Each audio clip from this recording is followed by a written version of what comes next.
there, cats and kitties. I am the Blues Man, Johnny Blues, and with this video I'll be discussing my thoughts on Episode 1 of the anime series Hitsugi no Chaika, or Chaika the Coffin Princess.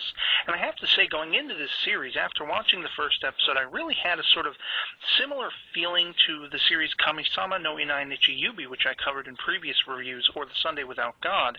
But we're essentially following around Chaika, who is the heir to the Gaz Empire, which is an empire apparently that was basically taken down by a number of people. There were 8 heroes that are said to have been, integral to taking down this empire.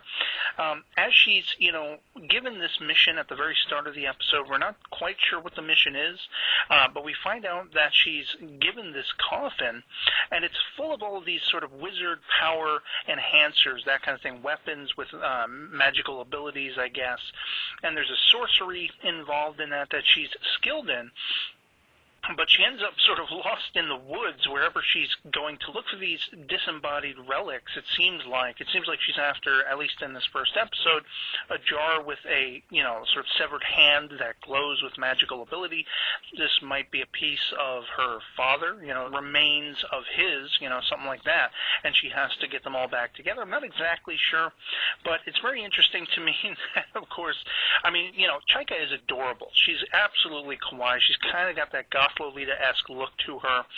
And the thing that puts it over the top as far as comical ability as well as just absolutely being adorable is she keeps speaking in this almost broken English, or in this case broken Japanese, very monosyllabic.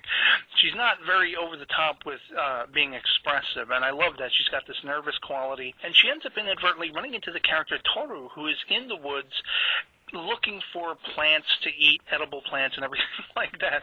He sees bushes moving and thinks it's going to be a rabbit he's going to make a stew out of, but it turns out to be Chaika, who is lost, effectively lost in the woods, and they kind of, help each other out. At first she's like saying to him, oh, bandit, she's just saying the one word bandit, calling him a bandit, and he's like, no, I'm poor, I'm here looking for plants to eat and everything like that. She's like, poor, bandit, and so their interactions are hilarious, but they end up being a cooperative team when this Phala, or unicorn, comes to attack them. It's kind of hunting them down by scent, I believe, and we see that Toru, even though he is, self-professed a lazy poor bum with no skills, he actually does have a skill, an iron blood transformation, as he calls it. He makes this little chant, and, he is just resonating with this red aura of energy. His hair, which is normally blue, also turns red. You see these lines crop up on his face, across his face, and he just ends up more skilled and more powerful, it seems, or at least maybe it's a barrier to protect him. And he ends up going, mano a mano with this unicorn until Chaika can get her weapon out, one of her weapons in this coffin, say her chant, because apparently her power requires some time to manifest. And she pulls out this giant, almost looks like a sniper rifle, but it's imbued with this magical wizardly power. And she aims for this thing, and after enough time has passed, she nukes this thing. She rips it apart. There's like almost nothing left of this attack unicorn. So they agree to help each other. If Toru will lead her out of the woods, she'll buy him breakfast. She has some kind of currency, and but she's got to keep it on the down low that she's coming into town because of that mission she's on of finding a relic, which ends up being in this Lord's Manor within this surrounding area. So as they're having their little breakfast, of course, we meet Akari, who is Toru's, I guess, alleged sister, who just goes after him, tries to attack him, beat his ass because she was expecting him to come back with edible plants and everything like that. And here she finds him stuffing his face full of all kinds of different food at this little eatery. And we see that as she's destroying this little restaurant, she's calling him lazy. She's saying he never wants to work. He's never holding up his end of everything. And all of the people, all the bystanders who are having their tables ripped out from under them are like, oh, this is so bad. We can so identify with this kind of luck, having somebody who's a bum in our lives and everything. Absolutely hilarious, absolutely kick-ass, of course. And essentially we have Chaika deciding to hire both of them because they both seem to be tough characters. As we find out later, they both have this ability, this iron blood transformation, to shield themselves or soup up whatever powers they have, abilities they have, and they decide to go along with her hiring them for this mission, in between which we're actually introduced not only to the Lord himself, but also somebody from an organization called the Kleiman Organization, called Alberic Gillette, who is coming to request the same article, the same relic, whatever it is, that Chaika and these two others are going to be after. He's coming to ask, can I have it for a time, maybe, I guess, or can I have it permanently? Can it change hands over to me? And this Lord of Barth is, like, incredulous. He's like, send them packing.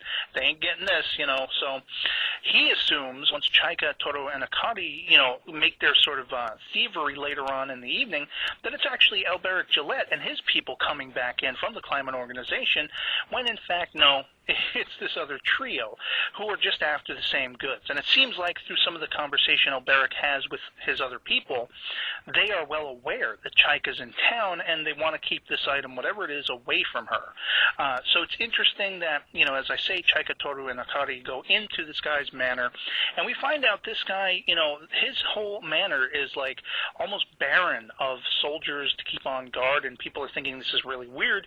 He doesn't seem like a very skilled fighter, even though that's his, you know, claim to fame and everything like that. He's one of the 8 heroes, as I said, who took down the Gaz Empire. So why doesn't he have, you know, ample amount of protection? Turns out this guy is a wizard in his own right. He ends up having these swords all over his, you know, sort of meeting room or whatever, and when Toru's in there, he's using his abilities to have them fly off the wall and try to attack him, swing at him, and everything like that. And finally, everything stops. The heated battle stops once Akari and Chaika get there. And this Lord, Abarth, looks at her, and just all of those swords that are stuck floating in the air, ready to attack, drop to the ground. And he starts backpedaling. He's freaked out. He's like, you are supposed to be dead, pointing his, saying this at Chaika herself. And she's just kind of looking, you know, almost blushing. She's kind of looking at him like she doesn't quite know what to make of that, and boom, that's where we end episode 1. So I'm very intrigued to see where the story's going to go, and what exactly it all amounts to. You know, is Chaika trying to regain, because she is the heir to the Gaz Empire, is she trying to regain the power for that empire? Is she trying to regain pieces of her father, who was, you know, the leader of said empire?